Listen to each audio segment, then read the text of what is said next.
નમસ્કાર વિદ્યાર્થી મિત્રો, આજે આપણે પાઠ 2 એસિડ બેઝ અને ક્ષારના લેક્ચર નંબર 2 માં સૌપ્રથમ એસિડ અને બેઝની ધાતુ સાથેની પ્રક્રિયાઓ વિશે સમજીશું. ઓકે મિત્રો, યાદ રાખો મિત્રો, પહેલા આપણે એસિડની પ્રક્રિયા ધાતુ સાથે સમજીશું, પછી બેઝની પ્રક્રિયા ધાતુ સાથે કેવી રીતે થાય છે એ સમજીશું. એના માટે આપણે એક પ્રવૃત્તિ સમજવાની છે. મિત્રો, આ પ્રવૃત્તિ ધ્યાનપૂર્વક સમજજો. કેમ કે પ્રવૃત્તિની અહીંયા ફક્ત મેં આકૃતિ દોરેલી છે, એનું વર્ણન તમારે જાતે લખવાનું છે. ઓકે, હવે આનું વર્ણન કેવી રીતે લખવું? તો સૌ પ્રથમ અહીંયા જુઓ, પ્રવૃત્તિમાં સૌથી પહેલા શું લીધું છે? એક કોનિકલ ફ્લાસ્ક. તો સૌ પ્રથમ આપણે ફર્સ્ટ લાઈન શું લખીશું? એક કોનિકલ ફ્લાસ્ક લો. તેમાં શું નાખો? તો દાણાદાર ઝીંક. ઝીંક એ શું છે? ધાતુ છે. તેમાં દાણાદાર ઝીંક આપણે નાખીશું. ત્યારબાદ એની અંદર આપણે શું નાખવાનું છે? તો મંદ સલ્ફ્યુરિક એસિડ. ઓકે, સૌ પ્રથમ આ દાણાદાર ઝીંક નાખીને આપણે અહીંયા બૂચ મારી દઈશું. 2 કાણાવાળો બૂચ છે, જેમાં એક કાણામાં કાચની નળી ભરાવેલ છે અને બીજા કાણામાં શું ભરાવેલું છે? તો વિમોચન નળી ભરાવેલી છે. હવે આ કાચની નળી મારફતે આપણે શું નાખવાનું? મંદ સલ્ફ્યુરિક એસિડ. ઓકે, મંદ સલ્ફ્યુરિક એસિડ નાખીશું એટલે દાણાદાર ઝીંક અને સલ્ફ્યુરિક એસિડ આ બંને વચ્ચે રાસાયણિક પ્રક્રિયા થઈ અને વાયુ ઉત્પન્ન થશે. કયો વાયુ ઉત્પન્ન થશે? તો હાઇડ્રોજન વાયુ, કે જે કોના મારફતે? તો વિમોચન નળી મારફતે ક્યાં આવશે? તો અહીંયા સાબુનું ફીણ કે જે પાત્રમાં રાખેલું છે એ પાત્રમાં આવશે. તો અહીંયા સાબુના ફીણમાં હાઇડ્રોજન વાયુ આવવાથી અહીંયા આપણને હાઇડ્રોજન વાયુ ભરેલા શું જોવા મળશે? પરપોટા જોવા મળશે. ઓકે, હવે આપણે અહીંયા સળગતી એક દિવાસળી રાખીશું તો તરત જ એ હાઇડ્રોજન વાયુનું ધડાકા સાથે શું થાય છે? દહન થાય છે. ફરી એકવાર મિત્રો, વર્ણન કેવી રીતે લખવાનું? સૌપ્રથમ એક કોનિકલ ફ્લાસ્ક લો, તેમાં દાણાદાર ઝીંક નાખો, ત્યારબાદ તેમાં 2 કાણાવાળો બૂચ લગાવો, એક કાણામાં કાચની નળી અને બીજા કાણામાં વિમોચન નળી ભરાવો. ઓકે, ત્યારબાદ અહીંયા બીજું એક પાત્ર લો કે જેની અંદર શું રાખેલું છે? સાબુનું ફીણ રાખેલું છે. હવે કાચની નળી મારફતે શું નાખીશું? તો સલ્ફ્યુરિક એસિડ. સલ્ફ્યુરિક એસિડ નાખતા એમાંથી દાણાદાર ઝીંક અને સલ્ફ્યુરિક એસિડ બંને વચ્ચે રાસાયણિક પ્રક્રિયા થઈ હાઇડ્રોજન વાયુ ઉત્પન્ન થાય છે, જે વિમોચન નળી મારફતે સાબુના ફીણમાં આવે છે, જ્યાં આપણને હાઇડ્રોજન વાયુના પરપોટા થયેલા જોવા મળશે. હવે અહીંયા સળગતી એક દિવાસળી રાખીએ તો આ હાઇડ્રોજન વાયુનું ધડાકા સાથે દહન થાય છે. અહીંયા હાઇડ્રોજન વાયુનું દહન થયું એનો મતલબ એસિડની પ્રક્રિયા કોની સાથે થઈ? ધાતુ સાથે થઈ. અને પ્રક્રિયા દરમિયાન કયો વાયુ ઉત્પન્ન થયો? તો હાઇડ્રોજન વાયુ ઉત્પન્ન થયો. તો સૌ પ્રથમ આપણે વાત કરીએ મિત્રો કે ઝીંક ધાતુની એસિડ સાથેની પ્રક્રિયા કેવી રીતે થાય છે. ઝીંક ધાતુની એસિડ સાથે પ્રક્રિયા.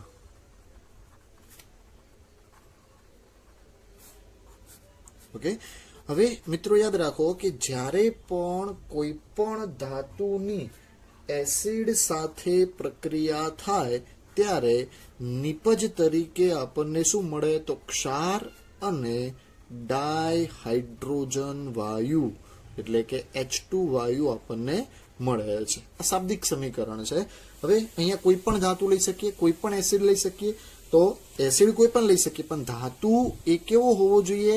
તો હાઇડ્રોજન વાયુ કરતા વધારે સક્રિય હોવો જોઈએ. કેવી રીતે? સૌથી પહેલા આપણે એક વાત કરીએ, એક ઉદાહરણ લઈ લઈએ મિત્રો કે ઝીંક ધાતુ છે, અહીંયા આપણે શું નાખ્યું હતું? Sulphuric acid. તો પ્રક્રિયા કેવી રીતે થઈ? તો સૌથી પહેલા આપણે લીધું એ ઝીંક ધાતુ લીધી. ઝીંક ધાતુ સોલિડ એસિડ તરીકે કયો એસિડ લીધો? સલ્ફ્યુરિક એસિડ, મંદ સલ્ફ્યુરિક એસિડ એટલે કે એક્વાયસ. ઓકે, ક્ષાર તરીકે આપણને શું મળશે? તો અહીંયાથી ઝીંક અને અહીંયાથી સલ્ફેટ, મીન્સ આ ધન આયન છે, આ ઋણ આયન છે, આ બંને જોડાશે એટલે ક્ષાર તરીકે આપણને શું મળશે? ZnSO4, જેને કહીશું ઝીંક સલ્ફેટ. પ્લસ કયો વાયુ મુક્ત થાય? તો ડાયહાઇડ્રોજન વાયુ એટલે કે H2 ગેસ શું થાય છે? મુક્ત થાય છે. અહીંયા ZnSO4 આપણને કયા સ્વરૂપે મળે? એક્વાયસ સ્વરૂપે મળશે. હવે અહીંયા સલ્ફ્યુરિક એસિડ લીધો તો મિત્રો અહીંયા સલ્ફ્યુરિક એસિડની જગ્યાએ આપણે હાઇડ્રોક્લોરિક એસિડ લઈ શકીએ? તો હા, લઈ શકાય છે. તો અહીંયા જુઓ કે ઝિંક ધાતુની આપણે પ્રક્રિયા કરીએ કોની સાથે? હાઇડ્રોક્લોરિક એસિડ સાથે. એક્વાયસ અહીંયા લખીશું આપણે સોલિડ. તો આપણને ક્ષાર તરીકે શું મળશે? તો ઝિંક ક્લોરાઇડ એટલે ZnCl2 એક્વાયસ પ્લસ H2 ગેસ. પહેલું જે સમીકરણ છે મિત્રો એની અંદર સમીકરણ ઓલરેડી બેલેન્સ છે જ, એટલે બેલેન્સ કરવાની જરૂર છે નહીં. પણ અહીંયા બીજું સમીકરણ લખ્યું એમાં જોઈ શકીએ છીએ કે ક્લોરીન 2 છે. અહીંયા ક્લોરીન કેટલા છે? 1. એટલે કેટલા વડે ગુણીશું આપણે? 2 વડે ગુણીશું. હવે અહીંયા 2 વડે ગુણ્યા તો જોઈ લો, હાઇડ્રોજન અહીંયા 2 થયા, અહીંયા પણ 2 છે. ઝિંક આ બાજુ 1 1, બંને બાજુ કેટલા કેટલા છે? 1 1 છે. એટલે ઓલરેડી બેલેન્સ થયેલું ગણી શકાય છે. હવે મિત્રો આ બે એસિડ પ્રબળ એસિડની વાત થઈ, એક સલ્ફ્યુરિક એસિડ અને બીજો કયો છે? તો હાઇડ્રોક્લોરિક એસિડ. હવે યાદ રાખવાનું મિત્રો કે અહીંયા ઝિંક ધાતુ મંદ હાઇડ્રોક્લોરિક એસિડ કે મંદ સલ્ફ્યુરિક એસિડ સાથે પ્રક્રિયા કરીને H2 વાયુ ઉત્પન્ન કરે છે. કારણ કે ઝિંક ધાતુ H2 વાયુ કરતા વધુ ક્રિયાશીલ છે, માટે એ શું કરી શકે? તો H2SO4 માંથી હાઇડ્રોજનનું એ વિસ્થાપન કરી શકે છે. અહીંયા પણ ઝિંક ધાતુ એ હાઇડ્રોક્લોરિક એસિડમાંથી હાઇડ્રોજનનું સરળતાથી વિસ્થાપન કરી શકે છે. હવે મિત્રો વાત કરીએ, બે એસિડ થયા કે સલ્ફ્યુરિક એસિડ અને હાઇડ્રોક્લોરિક એસિડ. પરંતુ જો નાઇટ્રિક એસિડ હોય તો શું થાય? તો નાઇટ્રિક એસિડમાં આપણને કંઈક અલગ પ્રક્રિયા જોવા મળશે કે જ્યારે ઝિંક ધાતુની કોની સાથે પ્રક્રિયા કરીએ? તો નાઇટ્રિક એસિડ એટલે HNO3 એક્વેસ. ત્યારે અહીંયા નાઇટ્રિક એસિડ જે છે એ પ્રબળ ઓક્સિડેશન કરતા છે. મિત્રો યાદ રાખજો, પ્રબળ ઓક્સિડેશન કરતાનું ઉદાહરણ કોણ છે? તો નાઇટ્રિક એસિડ. ઓકે, પ્રબળ ઓક્સિડેશન કરતા છે. HNO3 એ પ્રબળ ઓક્સિડેશન કરતા એટલે ઝડપથી એનું ઓક્સિડેશન કરે છે. એટલે શું થશે અહીંયા? તો H2 વાયુ ઉત્પન્ન થશે નહીં. ઉત્પન્ન થશે પણ ઝડપથી એનું ઓક્સિડેશન થઈ જશે. કોણ ઓક્સિડેશન કરી દેશે? Nitric acid. Nitric acid oxidation કરી અને H2 નું રૂપાંતર શેમાં કરી દેશે? તો H2O માં ઓક્સિડેશન થયું માટે. તો અહીંયા ક્ષાર તરીકે આપણને શું મળે? તો ઝિંક નાઇટ્રેટ મળે મિત્રો. ZnNO3 twice aqueous plus nitric oxide એટલે કે ગેસ. ઓકે, હવે મિત્રો અહીંયા ઝિંક ધાતુની પ્રબળ ઓક્સિડેશન કરતા એટલે કે નાઇટ્રિક એસિડ સાથે પ્રક્રિયા થઈ ત્યારે આપણને શું મળ્યું? ઝિંક નાઇટ્રેટ મળ્યું, નાઇટ્રિક ઓક્સાઇડ વાયુ મળ્યો અને શું મળ્યું? પાણી મળ્યું. અહીંયા પાણી મળ્યું, શું ન મળ્યું? હાઇડ્રોજન વાયુ. આપણે તો વાત કરી કે ધાતુની એસિડ સાથે પ્રક્રિયા થાય એટલે ડાયહાઇડ્રોજન વાયુ મળે, પણ ડાયહાઇડ્રોજન વાયુ કેમ ન મળ્યો? કેમ કે અહીંયા HNO3 એ શું છે? પ્રબળ ઓક્સિડેશન કરતા છે, જે H2 વાયુનું રૂપાંતર શેમાં કરી દે છે? H2O માં. મીન્સ આ શું થયું કહેવાય? ઓક્સિડેશન પ્રક્રિયા થઈ એમ કહેવાય. હવે મિત્રો ધ્યાન રાખજો કે સમીકરણ નંબર 3 એ બેલેન્સ છે નહીં. મિત્રો આ સમીકરણ તમારે જાતે બેલેન્સ કરવાનું છે. ઓકે, જો આ સમીકરણ તમને બેલેન્સ કરતા આવડી ગયું તો બધા જ સમીકરણ તમને બેલેન્સ કરતા આવડી શકે 110%. ઓકે મિત્રો, તો આ સમીકરણ તમારે બેલેન્સ કરવાનું છે જાતે. જો ન આવડે તો તમારે મને પર્સનલી મેસેજ કરીને પૂછવાનું છે. ઓકે, આના માટે તમે બહુ પ્રેક્ટિસ કરવી પડશે. ચોપડાના 2 થી 3 પેજ બગાડવા પડશે. પણ એકવાર આ કરતા આવડી ગયું તો બીજા કોઈ સમીકરણ બેલેન્સ કરતા ન ફાવે એવું બનશે નહીં. ઓકે, તો અહીંયા પ્રક્રિયકો અને નિપજ આની આ જ રાખવાની છે, પણ તમારે ફક્ત શું કરવાનું છે? બેલેન્સ કરવાનું છે. ઓકે મિત્રો, બીજું એક આ પ્રવૃત્તિ મેં તમને કહી કે પ્રવૃત્તિનું વર્ણન પણ તમારે શું કરવાનું છે? જાતે લખવાનું છે. મેં તમને સમજાવ્યું છે વિડીયોમાં, એ પ્રમાણે 2 વાર સમજાવ્યું છે, એટલે તમારે જાતે એને સમજી વિચારીને લખવાનું છે. ઓકે, તો આ થઈ ઝિંક ધાતુની કોની સાથે પ્રક્રિયા? એસિડ સાથે પ્રક્રિયા. હવે વાત કરીએ આપણે કે શું કઈ કઈ ધાતુઓ એસિડ સાથે હાઇડ્રોજન વાયુ મુક્ત કરે છે અને કઈ ધાતુઓ એ એસિડ સાથે હાઇડ્રોજન વાયુ મુક્ત કરતી નથી. પ્રશ્ન અહીંયા આપણો એવો છે કે કઈ ધાતુઓ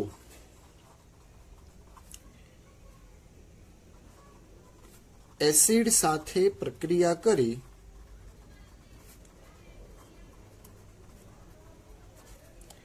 H2 વાયુ ઉત્પન્ન કરે છે. અને કઈ ધાતુઓ એસિડ સાથે પ્રક્રિયા કરી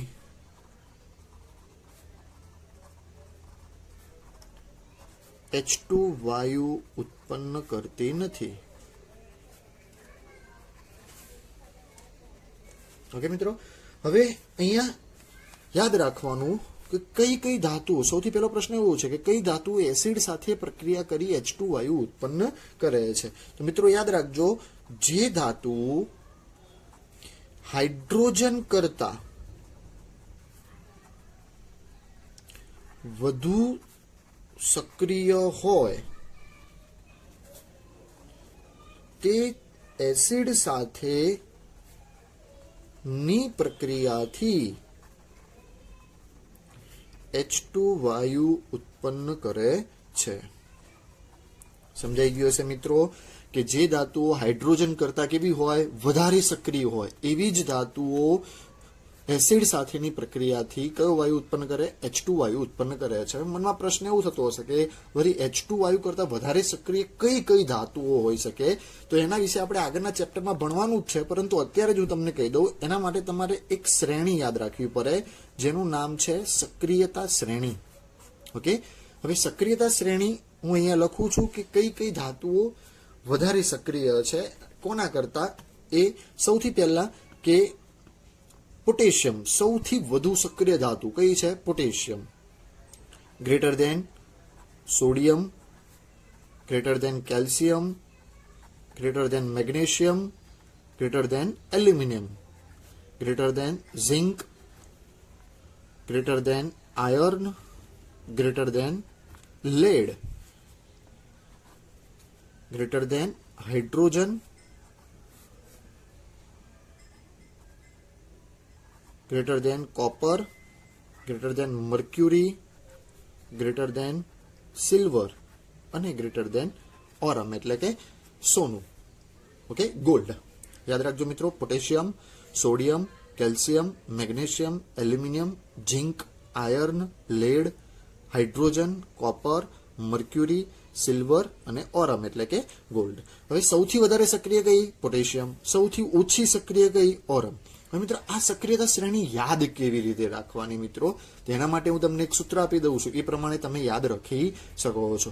સૌથી પહેલા અહીંયા જુઓ કે આના પરથી હું એક આખું વાક્ય બનાવું છું કે પશા, પશા કંઈકનું નામ હોય છે, પશા કેમ અલા, પશા કેમ અલા જાને ફરવા પબમાં. ઓકે, પશા કેમ અલા જાને ફરવા પબમાં, એટલે પશો જવાબ આપે છે. શું જવાબ આપે છે, હા. કામ મારે શિકાગોમાં છે. ઓકે, આવું કઈ છે ને મિત્રો, ફક્ત યાદ રાખવા માટે હું તમને સૂત્ર આપું છું.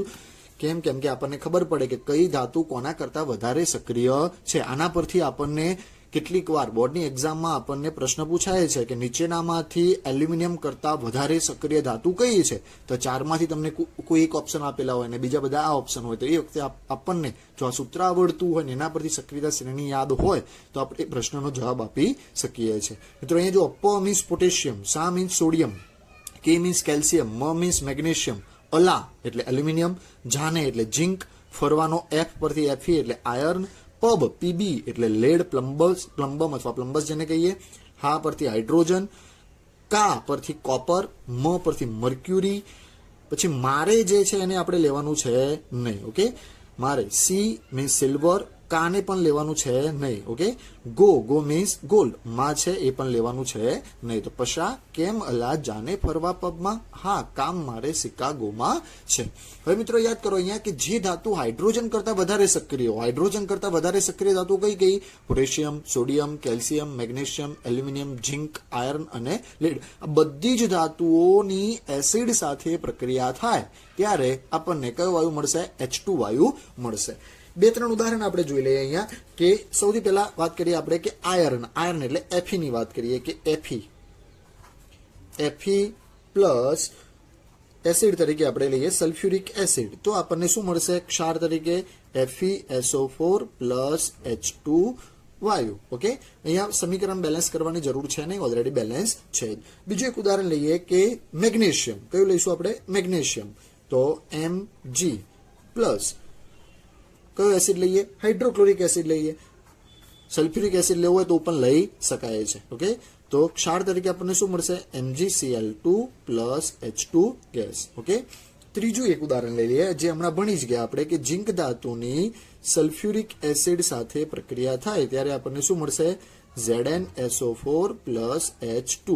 મિત્રો આ બંને એસિડ લઈ શકાય, હાઇડ્રોક્લોરિક અને સલ્ફ્યુરિક એસિડ. પણ જો સલ્ફ્યુરિક એસિડ તમે લેશો તો સમીકરણ તમારે બેલેન્સ કરવાની જરૂરિયાત રહેશે નહીં, તો ટાઈમ તમારો બચશે.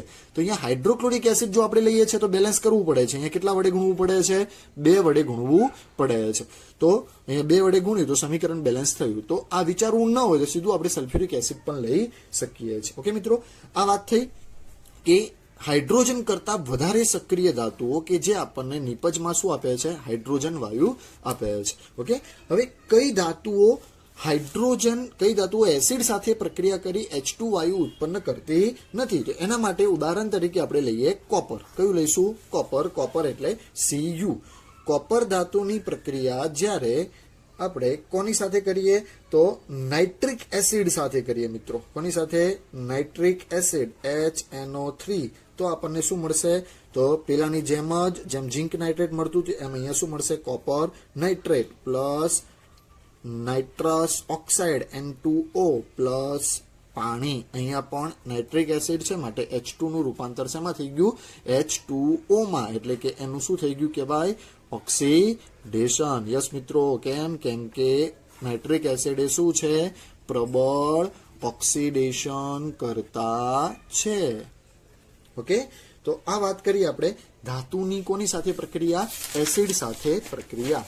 હવે વાત કરીએ ધાતુની બેઝ સાથેની પ્રક્રિયા. ઓકે, એમાં તમારે એક જ પ્રક્રિયા યાદ રાખવાની છે કે ધાતુની બેઝ સાથે પ્રક્રિયા.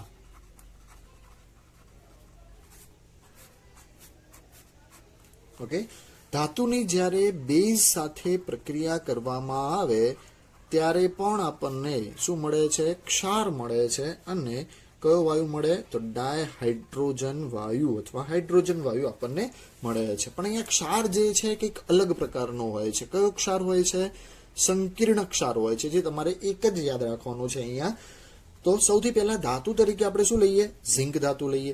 બેઝ તરીકે આપણે કયો બેઝ લઈએ? તો સોડિયમ હાઇડ્રોક્સાઇડ બેઝ તરીકે લઈશું આપણે કે સોડિયમ હાઇડ્રોક્સાઇડ જે પ્રબળ બેઝ છે. ત્યારે આપણને સંકીર્ણ ક્ષાર તરીકે શું મળશે?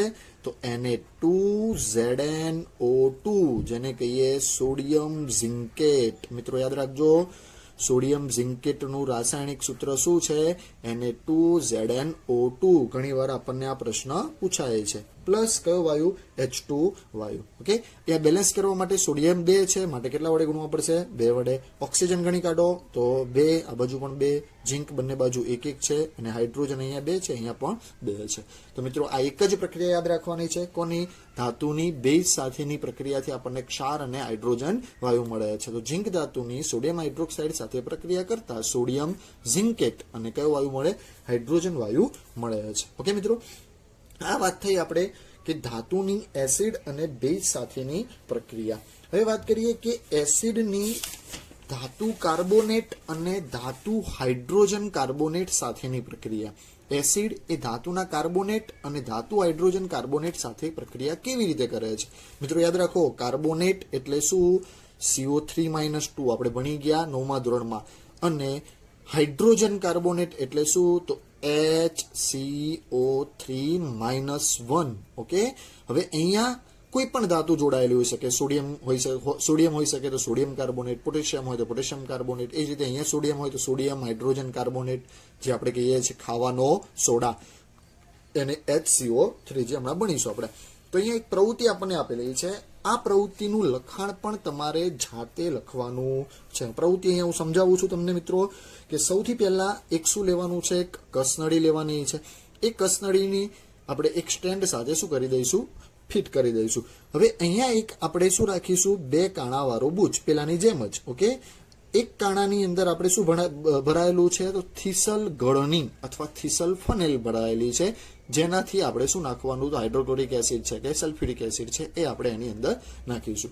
ઓકે, બીજા કાણાની અંદર શું ભરાયેલું છે, વિમોચન નળી, કે જે બીજી એક કસનળીમાં આપણે જવા દઈશું. તો અહીંયા બીજી એક કસનળી છે, એમાં શું ભરેલું છે, CaOH નું દ્રાવણ, એટલે કે કેલ્શિયમ હાઇડ્રોક્સાઇડનું દ્રાવણ, જેને આપણે શું કહીએ છીએ, ફોડેલો ચૂનો તરીકે પણ ઓળખીએ છીએ.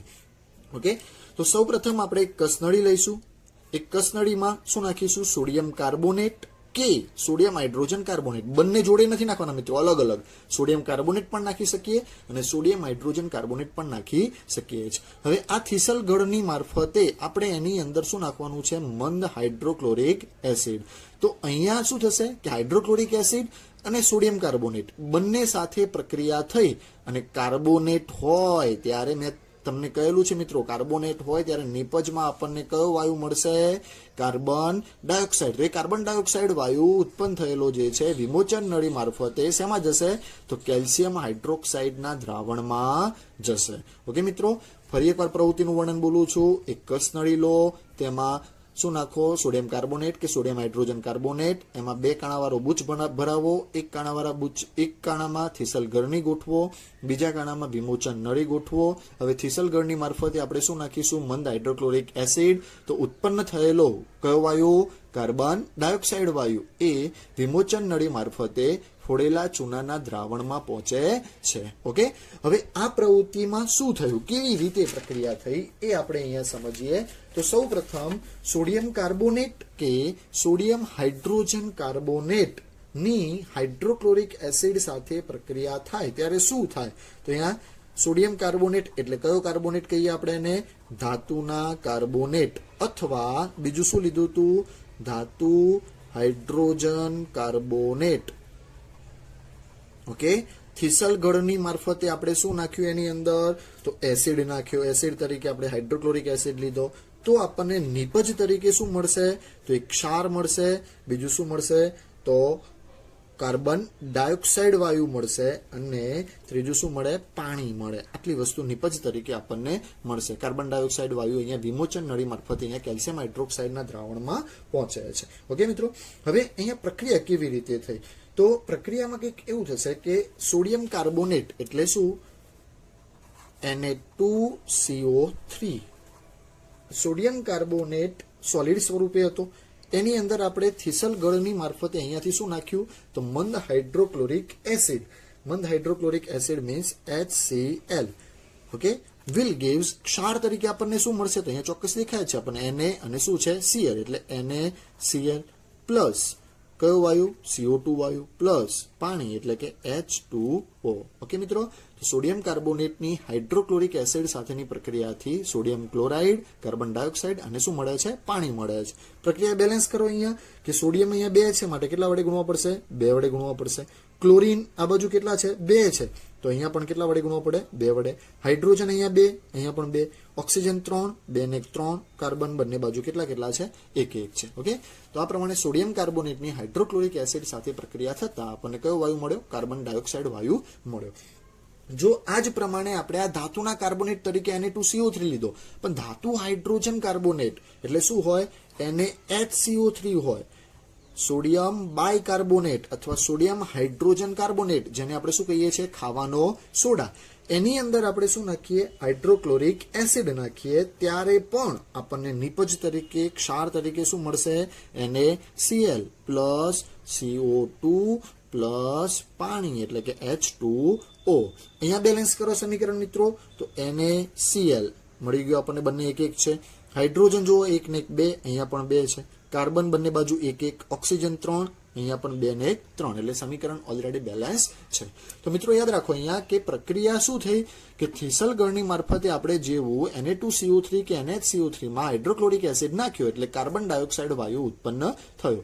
આમાં શું રહી જશે, તો ક્ષાર રહી જશે સોડિયમ ક્લોરાઇડનો, અને શું હશે, બીજું પાણી હશે. એટલે સોડિયમ ક્લોરાઇડનું જલીય દ્રાવણ હશે. કાર્બન ડાયોક્સાઇડ વાયુ બધો વિમોચન નળી મારફતે શેમાં આવી ગયો, કેલ્શિયમ હાઇડ્રોક્સાઇડના દ્રાવણમાં આવી ગયો. ઓકે મિત્રો, હવે કેલ્શિયમ હાઇડ્રોક્સાઇડના દ્રાવણમાં કોણ આવ્યું? Carbon dioxide. તો શું પ્રક્રિયા થઈ એ આપણે ભણી ગયા છે મિત્રો આગળ કે કેલ્શિયમ હાઇડ્રોક્સાઇડ એટલે ફોડેલો ચૂનો અથવા ચૂનાનું નીતર્યું પાણી, એની અંદર આપણે શું જવા દીધું હતું? કાર્બન ડાયોક્સાઇડ વાયુ. તો નિપજ તરીકે આપણને શું મળશે મિત્રો? CaCO3. યસ, ચૂનાનો પથ્થર, એના અવક્ષેપ મળશે જે કેવા રંગના હશે? સફેદ રંગના હશે. પ્લસ બીજું શું મળે? તો પાણી મળશે. શું મળશે મિત્રો? પાણી, કે જે વાયુ બનીને શું થશે? ઉડી જશે. ઓકે, તો અહીંયા કેલ્શિયમ હાઇડ્રોક્સાઇડની જ્યારે કાર્બન ડાયોક્સાઇડ સાથે પ્રક્રિયા થઈ ત્યારે આપણને શું મળ્યું? કેલ્શિયમ કાર્બોનેટ પ્લસ પાણી મળ્યું. હવે અહીંયા સમીકરણ બેલેન્સ કરો મિત્રો. કેલ્શિયમ બંને બાજુ 1 1, ઓક્સિજન કેટલા? 2 ને 2 4, આ બાજુ 3 ને 4, હાઇડ્રોજન 2, આ બાજુ પણ 2, એટલે ઓલરેડી બેલેન્સ છે. બેલેન્સ કરવાની કોઈ જરૂર છે નહીં. ફરી એકવાર મિત્રો શું લીધું અહીંયા? યસ, સોડિયમ કાર્બોનેટ અને સોડિયમ બાયકાર્બોનેટ. એમાં શું નાખ્યું? મંદ હાઇડ્રોક્લોરિક એસિડ. કયો વાયુ ઉત્પન્ન થયો? કાર્બન ડાયોક્સાઇડ વાયુ. કોની સાથે પ્રક્રિયા કરી? કેલ્શિયમ હાઇડ્રોક્સાઇડ સાથે. તો કેલ્શિયમ હાઇડ્રોક્સાઇડ સાથે પ્રક્રિયા કરીને સફેદ રંગના અવક્ષેપ કોના આપે આપણને? કેલ્શિયમ કાર્બોનેટના, જેને આપણે શું કહીએ છીએ? ચૂનાનો પથ્થર તરીકે ઓળખીએ છીએ. હવે ચૂનાનો પથ્થર આ બન્યો તો એના કારણે સફેદ રંગના અવક્ષેપ છે, માટે દ્રાવણ આખું કેવું થઈ જશે? દૂધિયું થઈ જશે. દ્રાવણ કેમ કહ્યું મેં? કેમ કે એની અંદર શેની હાજરી છે? પાણીની હાજરી છે. તો દૂધિયા રંગનું જે દ્રાવણ છે, હવે આ દૂધિયા રંગના દ્રાવણમાં વધુ પ્રમાણમાં કાર્બન ડાયોક્સાઇડ વાયુ પસાર કરીએ. દૂધિયા રંગનું દ્રાવણ આપણને કોનું મળ્યું હતું? તો છેલ્લી 3જા નંબરની જે પ્રક્રિયા હતી એમાં આપણને શું મળ્યું? CaCO3 સોલિડ સ્વરૂપે હતું. બીજું શું મળ્યું હતું? પાણી મળ્યું હતું. ઓકે, હવે આ દૂધિયા રંગનું જે દ્રાવણ છે એમાં વધુ પ્રમાણમાં આપણે શું પસાર કરીએ? Carbon dioxide. ત્યારે આપણને પાણીમાં દ્રાવ્ય એવા કેલ્શિયમ હાઇડ્રોજન કાર્બોનેટ ના અવક્ષેપ પ્રાપ્ત થશે. ઓકે મિત્રો, અને શું કહેવાય? Calcium hydrogen carbonate. ઓકે મિત્રો, યાદ રાખજો, કેલ્શિયમ હાઇડ્રોજન કાર્બોનેટ. અહીંયા કેલ્શિયમ એની સંયોજકતા +2 હોય, બાયકાર્બોનેટ HCO3 માઇનસ એની સંયોજકતા કેટલી હોય? -1. ચોકડી ગુણાકાર કરીએ તો કેલ્શિયમ 1 લેવાના, HCO3 કેટલા લેવાના? 2, માટે ટ્વાઇસ કરેલા છે. તો શું થયું મિત્રો? અહીંયા ફરી એકવાર જુઓ કે જે 3 પ્રક્રિયાઓ આગળની આપણે જોઈ ગયા, સોડિયમ કાર્બોનેટ અને સોડિયમ બાયકાર્બોનેટ, ત્યારે આપણને કાર્બન ડાયોક્સાઇડ જે વાયુ મળ્યો એ ક્યાં જવા દીધો હતો? તો અહીંયા કેલ્શિયમ હાઇડ્રોક્સાઇડના દ્રાવણમાં. તો શું મળ્યું હતું આપણને? દૂધિયા રંગનું દ્રાવણ મળ્યું હતું. કેલ્શિયમ કાર્બોનેટના સફેદ અવક્ષેપ હોવાને કારણે આપણને દૂધિયા રંગનું દ્રાવણ મળ્યું. હવે આ દૂધિયા રંગના દ્રાવણમાં આપણે વધુ પ્રમાણમાં શું પસાર કર્યું? કાર્બન ડાયોક્સાઇડ પસાર કર્યો. ત્યારે આપણને પાણીમાં દ્રાવ્ય, શેમાં? પાણીમાં દ્રાવ્ય એવા શું મળ્યું? કેલ્શિયમ હાઇડ્રોજન કાર્બોનેટ નિપજ તરીકે આપણને મળે છે, જે પાણીમાં કેવી હોય છે? દ્રાવ્ય હોય છે. ઓકે, અને અહીંયા જે છે પાણીમાં દ્રાવ્ય થઈ જશે એટલે એનો દૂધિયો રંગ દૂર થાય છે, દૂર થઈ જશે. દૂધિયો રંગ પછી જોવા મળશે નહીં. જે અગાઉ આપણને દૂધિયો રંગ જોવા મળ્યો, ફરી પાછો આપણે વધારે કાર્બન ડાયોક્સાઇડ પસાર કરીએ એટલે દૂધિયો રંગ શું થઈ જશે? દૂર થઈ જશે. મિત્રો યાદ રાખજો કે કેલ્શિયમ કાર્બોનેટ એટલે CaCO3 એ આપણને કુદરતમાંથી કેવા સ્વરૂપે મળી આવે છે? તો કુદરતમાં આપણને એક ચૂનાના પથ્થર સ્વરૂપે મળી આવે. શેના સ્વરૂપે? ચૂનાનો પથ્થર. બીજું ચાક સ્વરૂપે પણ મળી આવે. ત્રીજું આરસ પહાણ એટલે કે માર્બલ જેને આપણે કહીએ છીએ એના સ્વરૂપે પણ મળી આવે છે. ચોથું પરવાળા અને પાંચમું શંખ. મિત્રો યાદ રાખજો, કેલ્શિયમ કાર્બોનેટ આ 5 સ્વરૂપે કુદરતમાંથી આપણને મળી આવશે. ચૂનાનો પથ્થર, ચાક, આરસપાણ, પરવાળા અને શંખ, આ 5 સ્વરૂપે આપણને મળે છે. હવે મિત્રો વાત કરીએ અહીંયા કોની વાત કરીએ આપણે? કે સોડિયમ કાર્બોનેટની. કે આ જ પ્રમાણે આપણે સોડિયમ કાર્બોનેટના જલીય દ્રાવણમાંથી વધુ પ્રમાણમાં કાર્બન ડાયોક્સાઇડ વાયુ પસાર કરવામાં આવે તો એને HCO3 મળે છે. જેમ અહીંયા કેલ્શિયમ કાર્બોનેટમાં આપણે વધુ પ્રમાણમાં કાર્બન ડાયોક્સાઇડ વાયુ પસાર કર્યો તો આપણને શું મળ્યું? Calcium hydrogen carbonate. પણ કેલ્શિયમ કાર્બોનેટની જગ્યાએ શું હોય? સોડિયમ કાર્બોનેટ એટલે Na2CO3 પ્લસ H2O પ્લસ વધુ પ્રમાણમાંથી શું પસાર કરીએ, કાર્બન ડાયોક્સાઇડ, ત્યારે આપણને નિપજ તરીકે શું મળશે, સોડિયમ હાઇડ્રોજન કાર્બોનેટ, એટલે ખાવાનો સોડા, કે જે પાણીમાં એની દ્રાવ્યતા, યાદ રાખજો કે પાણીમાં દ્રાવ્યતા શેમાં, પાણીમાં કેવી હોય છે, ઓછી હોય છે. કોની, સોડિયમ હાઇડ્રોજન કાર્બોનેટ. અહીંયા કેલ્શિયમ હાઇડ્રોજન કાર્બોનેટ એ પાણીમાં દ્રાવ્ય છે, માટે દૂધિયો રંગ શું થઈ ગયો, દૂર થઈ ગયો. પરંતુ સોડિયમ હાઇડ્રોજન સેમ આ જ પદ્ધતિથી મિત્રો, કે અહીંયા કેલ્શિયમ કાર્બોનેટ જે આપણને મળ્યો એની જગ્યાએ આપણને શું મળે, સોડિયમ કાર્બોનેટ, એનું જલીય દ્રાવણ હોય ને એમાં આપણે વધુ પ્રમાણમાં કાર્બન ડાયોક્સાઇડ વાયુ પસાર કરીએ એટલે આપણને શું મળ્યું, સોડિયમ બાયકાર્બોનેટ અથવા સોડિયમ હાઇડ્રોજન કાર્બોનેટ, જે પાણીમાં દ્રાવ્યતા એની કેવી હોય છે, ઓછી હોય છે. માટે તમે મિત્રો જુઓ કે ઈનો આપણે પાણીમાં નાખીએ એટલે સંપૂર્ણ દ્રાવ્ય થતું નથી. મિત્રો ઈનો જે છે એ તો શું છે, કંપનીનું નામ છે, પરંતુ એ છે શું, તેની અંદર ખાવાનો સોડા છે, સોડિયમ હાઇડ્રોજન કાર્બોનેટ, જે સંપૂર્ણપણે દ્રાવ્ય થતો નથી. પ્રક્રિયા મિત્રો કંઈક આવી થશે કે Na2CO3 plus H2O plus CO2 will gives NaHCO3. Balance કરવા માટે અહીંયા સોડિયમ 2 છે, તો અહીંયા કેટલા વડે ગુણવા પડે, 2 વડે ગુણવા પડે. તો અહીંયા NH બીજા બધા બેલેન્સ ઓલરેડી થઈ ગયા હશે, જોઈ લેજો. બીજું કે KHCO3, અહીંયા સોડિયમ કાર્બોનેટની જગ્યાએ શું લઈએ આપણે, પોટેશિયમ બાયકાર્બોનેટ. અહીંયા સોડિયમ બાયકાર્બોનેટ જે પાણીમાં દ્રાવ્યતા કેવી છે, ખૂબ જ ઓછી, પણ એની જગ્યાએ સોડિયમની જગ્યાએ ધાતુ તરીકે શું હોય, પોટેશિયમ હોય. તો પોટેશિયમ બાયકાર્બોનેટ એ પાણીમાં અતિ દ્રાવ્ય છે, પાણીમાં કેવી છે, અતિ દ્રાવ્ય, એટલે એની દ્રાવ્યતા ખૂબ કેવી છે, વધુ છે. ઓકે મિત્રો, સમજણ પડી ગઈ. ઓકે, ફરી એકવાર આપણે જોઈ લઈએ બંને પ્રક્રિયાઓ. કે સૌ પ્રથમ આપણે શેના વિશે સમજ્યા, એસિડની કોની સાથે, એસિડ અને બેઝની ધાતુ સાથેની પ્રક્રિયા, પ્રવૃત્તિ ફરી એકવાર ધ્યાનથી સાંભળી લેજો અને એને શું કરવાનું છે, તમારે વર્ણન સ્વરૂપે લખવાનું છે. ઝિંક ધાતુની આપણે કોની સાથે પ્રક્રિયા કરાઈ, એસિડ સાથે. કયા એસિડ, હાઇડ્રોક્લોરિક અને સલ્ફ્યુરિક એસિડ. આ હાઇડ્રોક્લોરિક અને આ સલ્ફ્યુરિક એસિડ. પરંતુ જો નાઇટ્રિક એસિડ સાથે કરાઈએ તો આપણને શું નથી મળતું, H2 વાયુ મળતો નથી. શું મળે છે, H2O. કેમ કે હાઇડ્રોજનનું પાણીમાં શું થાય છે, ઓક્સિડેશન, કેમ કે HNO3 એ શું છે, પ્રબળ ઓક્સિડેશન કરતા છે. બીજું મિત્રો આપણે જોઈ ગયા કઈ ધાતુઓ એસિડ સાથે પ્રક્રિયા કરી હાઇડ્રોજન વાયુ ઉત્પન્ન કરે અને કઈ ધાતુઓ એસિડ સાથે પ્રક્રિયા કરી હાઇડ્રોજન વાયુ ઉત્પન્ન કરતી નથી. તો આપણે જોયું કે જે ધાતુઓ હાઇડ્રોજન કરતા વધારે સક્રિય છે, આ બધી જ ધાતુઓ એ બધી H2 વાયુ ઉત્પન્ન કરશે, જ્યારે આ બધી H2 વાયુ ઉત્પન્ન કરતી નથી. ઓકે, અહીંયા ઉદાહરણ પણ આપણે એના જોઈ ગયા. અને જે ધાતુઓ H2 વાયુ કરતા ઓછી સક્રિય છે એ આપણને નિપજમાં હાઇડ્રોજન વાયુની જગ્યાએ શું આપે છે, પાણી આપે છે. આ સમીકરણ તમારે શું કરવાનું છે, જાતે બેલેન્સ કરવાનું છે. ઓકે, બીજું એક જોઈ ગયા ધાતુની બેઝ સાથેની પ્રક્રિયા, ત્યારે પણ આપણને ક્ષાર અને શું આપે છે, હાઇડ્રોજન વાયુ. પણ કેવો ક્ષાર, સંકીર્ણ ક્ષાર છે. મિત્રો યાદ રાખજો, ઝિંકની સોડિયમ હાઇડ્રોક્સાઇડ સાથે પ્રક્રિયા, ત્યારે આપણને શું મળે, સોડિયમ ઝિંકેટ, જેનું સૂત્ર ખાસ યાદ રાખવું, Na2ZnO2 પ્લસ કયો વાયુ મળ્યો, હાઇડ્રોજન વાયુ મળ્યો. ત્રીજું એક એના પછીનો ક્વેશ્ચન આપણે જોઈ ગયા કે એસિડની ધાતુ કાર્બોનેટ અને ધાતુ હાઇડ્રોજન કાર્બોનેટ સાથેની પ્રક્રિયા. આમાં થોડુંક હજી કન્ફ્યુઝન હશે તો ફરી એકવાર ધ્યાનથી સાંભળો. સૌપ્રથમ એક શું લીધું, કસનળી લીધી. એ કસનળીની અંદર શું નાખ્યું, સોડિયમ કાર્બોનેટ કે સોડિયમ હાઇડ્રોજન કાર્બોનેટ. શું લગાવ્યું, 2 કાણાવાળો બુચ લગાવ્યો. એક કાણામાં થીસલ ગળની, થીસલ ફનેલ પણ કહી શકીએ, અને બીજા કાણામાં વિમોચન નળી. થીસલ ગળની મારફતે આપણે શું નાખ્યું, મંદ હાઇડ્રોક્લોરિક એસિડ. તો ધાતુ કાર્બોનેટ અને હાઇડ્રોક્લોરિક એસિડ સાથે પ્રક્રિયા થઈ, કયો વાયુ ઉત્પન્ન થયો, યસ, કાર્બન ડાયોક્સાઇડ વાયુ. તો કાર્બન ડાયોક્સાઇડ વાયુ જે છે એ બીજી કસનળીમાં રાખેલા કેલ્શિયમ હાઇડ્રોક્સાઇડ એટલે કે ફોડેલા ચૂના અથવા તો ચૂનાના નીતર્યા પાણી સાથે શું કરે છે, પ્રક્રિયા કરે છે. ધાતુ કાર્બોનેટની ધાતુ હાઇડ્રોજન કાર્બોનેટ એની એસિડ સાથે પ્રક્રિયા, તો શું મળે, ક્ષાર, કાર્બન ડાયોક્સાઇડ અને પાણી. તો અહીંયા પ્રક્રિયાઓ આપણે જોઈ ગયા છે. હવે જે કાર્બન ડાયોક્સાઇડ આપણે અહીંયાથી દૂર કર્યો એ કેલ્શિયમ હાઇડ્રોક્સાઇડ સાથે પ્રક્રિયા કરી શું બનાવે છે, સફેદ રંગના અવક્ષેપ આપે છે આપણને, પ્લસ પાણી આપે છે. માટે દ્રાવણ કેવા રંગનું બને છે, દુધિયા રંગનું. હવે આ પાણીમાં કેવું કહેવાય, અદ્રાવ્ય, સંપૂર્ણ દ્રાવ્ય કહી શકાય નહીં. માટે આપણે શું કર્યું, વધુ પ્રમાણમાં CO2 વાયુ પસાર કર્યો, જેમાં પ્રક્રિયા કંઈક આવી થઈ.